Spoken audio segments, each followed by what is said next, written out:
अस्सलाम वालेकुम dear viewers, welcome back to my channel 9th class complete course. So students, आज का जो हमारा सब्जेक्ट है वो फिज़िक्स है। मैंने काफ़ी देर बाद वीडियो अपलोड कर रही हूँ अपने टॉपिक से रिलेटेड, अपने सब्जेक्ट से रिलेटेड। उसकी रीज़न ये है, मेरे अपने एग्ज़ाम्स आ गए थे, उनकी मैं प्रिपरेशन कर रही थी, लेकिन अब आप लोगों को इंशाल्लाह वीक में 1 वीडियो लाजमी मिला करेगी। So students, without waste any time हम अपना स्टार्ट करते हैं। आप लोगों ने लोगो देख लिया होगा, पता लग गया टॉपिक क्या है, लेकिन अगेन बता देती हूँ। हम चैप्टर नंबर 5 करने जा रहे हैं, जिसका नाम है ग्रेविटेशन। इसमें हम सारा ग्रेविटेशन के बारे में पढ़ेंगे। बहुत इजी सा छोटा सा चैप्टर है, लेकिन अगर आप अच्छे से समझेंगे तो आप लोगों के लिए मज़ीद ईजी हो जाएगा। छोटा सा चैप्टर है, आप लोगों को अच्छे से समझाऊंगी मैं। ओके, आज का हमारा टॉपिक है 5.1 the force of gravitation. Page number 107 पे आप लोगों की बुक है। जिस क्लास सबसे आपको बताना चाहिए ग्रेविटेशन, फोर्स ऑफ ग्रेविटेशन, यानी ग्रेविटेशन होती क्या है। ठीक है, ओके, मैं आपको बताती हूँ कि फोर्स ऑफ ग्रेविटेशन क्या होती है। न्यूटन ने कहा था कि आप लोगों को जितनी भी चीज़ें हैं ज़मीन पर है, वो किसकी वजह से है? ग्रेविटेशन की वजह से है। ठीक है, ये फोर्स ऑफ ग्रेविटेशन होती क्या? उसने कहा था कि एक फोर्स है जिसकी वजह से, देखिए क्लास, कोई भी चीज़ है वो दूसरी चीज़ को अट्रैक्ट करती है, वो फोर्स ऑफ ग्रेविटेशन की वजह से है।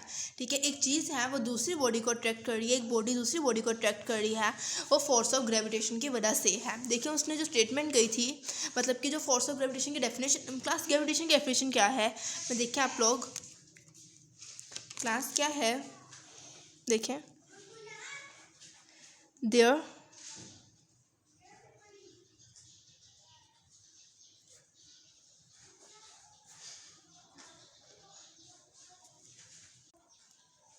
देखिए क्लास, उसकी डेफिनेशन है, ये उसने जो बात कही थी वो नहीं है, बल्कि डेफिनेशन है जो फोर्स ऑफ ग्रेविटेशन की। जब आपको फोर्स शॉर्ट में आएगा डिफाइन फोर्स ऑफ ग्रेविटेशन, आप लोग लिखेंगे। ये देखिए उसने कहा था देयर एग्जिस्ट अ फोर्स, एक फोर्स है जो एग्जिस्ट करती है, ड्यू टू विच, जिसकी वजह से एवरीबॉडी ऑफ द यूनिवर्स, के दुनिया की हर चीज़ जो है अट्रैक्ट्स एवरी अदर बॉडी, जो दूसरी चीज़ को अट्रैक्ट करती है। This force is called force of gravitation. यानी कि उसने कहा था कि एक फोर्स है जो हर दूसरी फोर्स को अट्रैक्ट करती है, वो फोर्स ऑफ ग्रेविटेशन कहलाती है।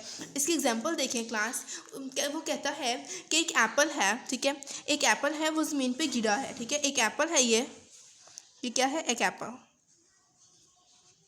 ठीक है, वो देखिए वो अर्थ पे गिरता है। ठीक है, ये अर्थ पे गिर गया है। ठीक है, फॉल ऑन द अर्थ, ये जो ज़मीन में गिरा है, ये दरमियान में जो ज़मीन ने से अट्रैक्ट किया अपनी तरफ, ये जो इसके दरमियान में फोर्स लगी, ये है फोर्स ऑफ ग्रेविटेशन। ठीक है, ये है फोर्स ऑफ ग्रेविटेशन। एक एप्पल है, वो ट्रीज से उतरा और फॉल किया अर्थ की तरफ, जो अर्थ ने उसको, ठीक है, जिस फोर्स की वजह से नीचे गिरी है उसे कहते हैं फोर्स ऑफ ग्रेविटेशन। आप लोगों को मैं इसलिए तो डिस्क्राइब कर रही हूँ क्योंकि आप लोगों को सारा चैप्टर इसी बेस पे है, फोर्स ऑफ ग्रेविटेशन की बेस पे, इसलिए आप लोगों को गौर से कर रही हूँ। वीडियो स्किप किए बगैर देखिएगा ताकि आपको अच्छी तरह से अंडरस्टैंड हो सके। एक और एग्जाम्पल देखें मून की। एक मून है, वो अपने ऑर्बिट में रिवॉल्व करता है, वो जो रिवॉल्व कर रहा है यानी कि अपने ऑर्बिट में रह रहा है, कहीं और नहीं। कि क्लास, आई होप सो आप लोगों को फोर्स ऑफ ग्रेविटेशन समझ आ गया होगा। उसने ला जो था, उसने जो कहा था, उसकी बात देखिए। चाहे क्लास आप लोगों को ये याद करने में बहुत ईजी होगा जब आप डेरिवेशन समझ लेंगे। मेरे को डेफिनेशन देखेंगे, कहते हैं, वो कहता है कि every body in the universe attracts every other body with a force which is directly proportional to the product of their masses. कि दुनिया की हर चीज़ है वो दूसरी चीज़ को अट्रैक्ट करती है एक फोर्स के साथ जो डायरेक्टली प्रोपोर्शनल है उसके प्रोडक्ट ऑफ मासेस के। ठीक है, और इन्वर्सली प्रोपोर्शन है उसके डिस्टेंस के स्क्वायर के। मैं आपको समझाने की कोशिश करती हूँ कि एग्जांपल से, डेरिवेशन से आपको ज़्यादा अच्छे समझ आएगी। अच्छा क्लास, डेरिवेशन देखें क्या है। उसने कहा था कि आप लोगों की जो फर्स्ट ऑफ ऑल देखिए, डायग्राम के थ्रू देखिए, ये एक मैथ है। ठीक है, हम इसे कह देते हैं ये M1 है और ये M2 है। ठीक है, अब देखिए ये मैथ्स, टू मैसेज ले लें फॉर एग्जांपल आप। ठीक है, ये टू मैसेज आप लोगों के सामने। अब देखिए ये एक मैथ जो है दूसरे मैथ्स को अट्रैक्ट कर रहा है अपनी तरफ। ठीक है, ये देखिए एक जो अट्रैक्ट कर रहा है एक फोर्स की मदद से। ठीक है, एक फोर्स की मदद से अट्रैक्ट कर रहा है अपनी तरफ। ये इस तरफ जा रहा है इसलिए हमने इसे पॉजिटिव कहा है, ये इस तरफ जा रहा है इसलिए हमने नेगेटिव कहा है इसे। ठीक है, आप लोग देख सकते हैं। ठीक है, दो मैसेज अट्रैक्ट कर रहे हैं, इन्होंने कहा था।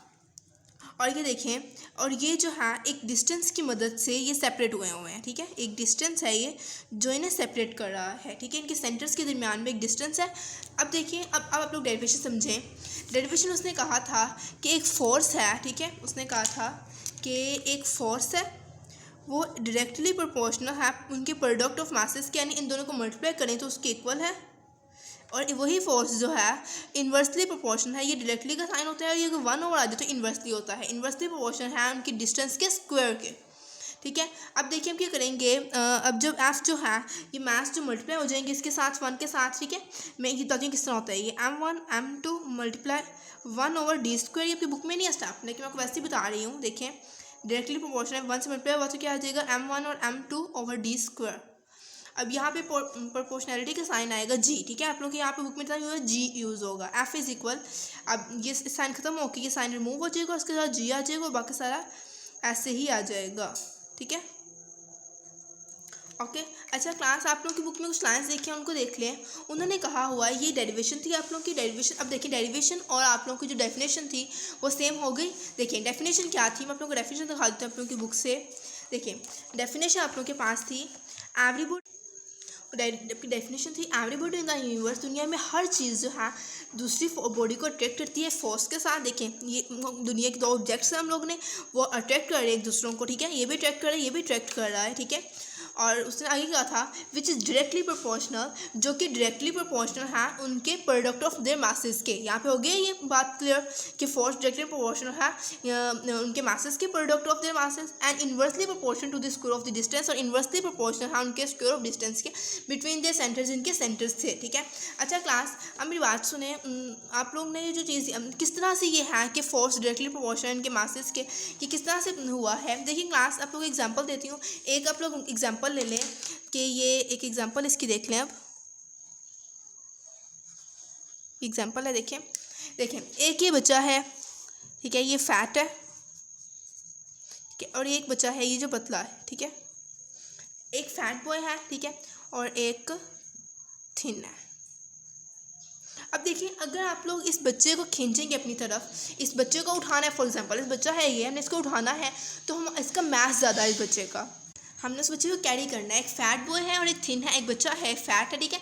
अब हम लोग ने जब बच्चे को उठाएंगे, जो मोटा बच्चा है फैट चाइल्ड है उसको उठाएंगे में ज़्यादा फोर्स चाहिए होगी, उसका मास ज़्यादा है, ठीक है। इसलिए जो फोर्स है वो डायरेक्टली प्रोपोर्शनल है प्रोडक्ट ऑफ मासेस के। इसी तरह अगर बच्चा पतला है उसे उठाने में कम फोर्स लगेगी, इसीलिए क्या कहते हैं फोर्स डायरेक्टली प्रोपोर्शनल है प्रोडक्ट ऑफ मासेस के, ठीक है। डिस्टेंस के इन्वर्सली प्रोपोर्शनल है। ये किस तरह से एग्जाम्पल देखिए, ये बात आप लोग क्लियर हो गई, यहाँ तक डेरिवेशन क्लियर हो गया आप लोगों को, आप लोगों को डेफिनेशन क्लियर हो गई है। अच्छा आगे देखिए उन्होंने जो लाइन्स है उनको देख लें। देखें आप लोगों में लिखा हुआ है according to the law of gravitation the gravitation force of attraction F, ठीक है, उन्होंने डिनोट किया एफ से, with which the 2 masses m1 m2 separated by distance D attract each other is given by. आप लोगों को समझ आ चुकी है ये बात, पीछे हम बढ़ चुके हैं कि 2 फोर्सेज हैं वो सेपरेट हो रही है डिस्टेंस की मदद से और अट्रैक्ट कर रही है एक दूसरे को अपनी तरफ, ठीक है। आगे देखिए उन्होंने क्या कहा है, here G is the proportionality constant, कि जी यहाँ पे जो है आप लोगों ने जी यूज़ किया, ये प्रोपोर्शनैलिटी कांस्टेंट है, ये यूनिवर्सल कांस्टेंट ऑफ ग्रेविटेशन है, यानी ग्रेविटेशन का जितना भी जिक्र आएगा उनमें आप लोग यही यूज़ करेंगे, ठीक है। और उन्होंने कहा इसकी वैल्यू हर जगह सेम होती है। इसकी वैल्यू क्या है, इसकी जो जी की वैल्यू क्या है, इसकी वैल्यू है आप लोगों के पास 6.673 इंटू 10⁻⁻11 न्यूटन पर मीटर स्क्वायर एंड kg पर स्क्वायर, ठीक है। ये इसकी वैल्यू है जो हर जगह सेम होती है, ठीक है। अच्छा उन्होंने आगे से क्या कहा है, एक और बात यहाँ पे बयान हुई है, due to the small value of the G, वो कहते हैं कि अगर जी की small value gravitation of force की स्मॉल वैल्यू की वजह से दुनिया में जितनी भी चीज़ें हैं वो देखिए स्मॉल वैल्यू की वजह से, ओके क्लास, ये जो आप लोगों को मैं बताने लगी थी due to small value of the G, ये नेक्स्ट वीडियो में आप लोगों को अलग से वीडियो बनाऊंगी, उसमें मैं बताऊंगी law of gravitation and Newton third law of motion, और आप लोगों को वो बता दूंगी। फिलहाल के लिए आप लोगों को इतना ही टॉपिक है, अगर आप लोगों को पेपर में आता है तो आप लोग इसी तरह लिखेंगे। मैंने इसलिए तरह रेडी किया है कि आप लोगों को पता लग जाए कोई पेपर आएगा इस पर लॉन्ग क्वेश्चन का, तो आप लोगों ने सबसे पहले फोर्स ऑफ ग्रेविटेशन की हेडिंग देनी है, ठीक है। आप लोगों को मैं फुल स्क्रीन करके दिखाती हूँ। आप लोगों ने first of all force of gravitation की हेडिंग देनी है। देन आप लोगों ने साइड हेडिंग देनी है फोर्स ऑफ ग्रेविटेशन की, यहाँ डेफिनेशन हेडिंग दे दीजिएगा और लिख दीजिएगा ये डेफिनेशन। इसी तरह मार्कर से आप लोगों ने इस तरह से लिखना सीखना है। तो आप लोग मेरी वीडियोस देख सकते हैं इसी ग्रुप में जाके। एग्जांपल देनी है, डायग्राम से दे दीजिएगा, ये किसी आप रिटन फॉर्म में दे सकते हैं, ठीक है। अगर डायग्राम से दे देंगे कोई मसला नहीं है, ठीक है। उसके बाद में लॉ ऑफ ग्रेविटेशन की हेडिंग देनी है मेन, लॉ लिख देना। इस तरह आप लोग ब्लैक पॉइंट यूज़ कर सकते हैं, लॉ है बोर्ड में। एंड देन आप लोगों ने क्या करना है, डेरिवेशन की हेडिंग देनी है, उसमें डायग्राम बनानी है और ये डेरिवेशन कंप्लीट लिख देनी है आप लोगों ने। उसके बाद आप लोगों ने बताना है कि here G is the gravitation proportional, वहाँ पर आप लोग हेडिंग दे दीजिएगा कांस्टेंट की और वहाँ पर वो लिख दीजिएगा। आप लोगों को लॉन्ग में कोई नंबर नहीं काट सकता, ठीक है। ओके, आज तक के लिए इतना ही। ओके, अल्लाह हाफिज़, अपना ख्याल रखिएगा। Don't forget to subscribe my channel, hit the bell icon and like my channel.